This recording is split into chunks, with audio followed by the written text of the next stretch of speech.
आज आपण lemon mojito बनवणार आहोत। त्यासाठी इथे मी 2 ग्लास घेतले। यात पुदिन्याची पानं टाकायची, फ्रेश अशी धुवून घेतले स्वच्छ।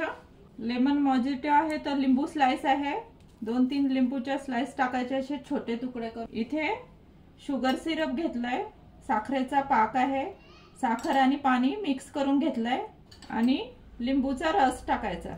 आता एखादा असं हे घेऊन याला क्रश करायचं। आता इथे मी थोडं मीठ घालते आणि आईस क्यूब।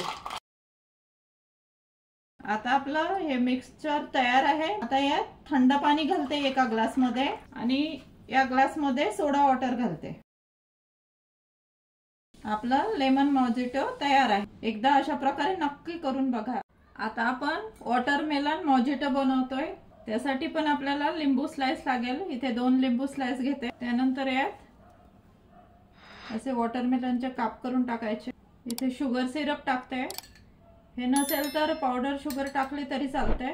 लेमन ज्यूस टाकायचा आणि पुदिन्याची पानं, थोडं मीठ टाकायचं। इथे मी काळं मीठ घेतलंय आणि याला असं क्रश करायचं।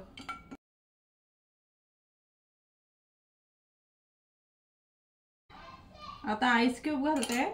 इथे मी सब्जा सीड घेतले, हे आपल्या शरीरासाठी छान असते, थंड असतं। आता एका ग्लास मध्ये आपल्याला पाणी घालायचं आहे, थंड पाणी, आणि एका ग्लास मध्ये सोडा वॉटर घालते। आपला घरच्या घरी वॉटरमेलन मोजिटो तयार आहे। आता हे मिक्स करून घ्यायचं आणि थंडगार प्यायला घ्या। खूप मस्त टेस्टी लागते, एकदा नक्की करून बघा। आपले 2 प्रकारचे थंडगार लेमन मोजिटो आणि वॉटरमेलन मोजिटो तयार आहे। एकदा अशा प्रकारे नक्की करून बघा। माझी ही मोजिटोची रेसिपी कशी वाटली ते नक्की कमेंट करून कळवा। आवडल्यास लाईक नक्की करा, जास्तीत जास्त शेअर करा। अशीच एक नवीन रेसिपी घेऊन भेटूया पुढल्या आठवड्यात। धन्यवाद।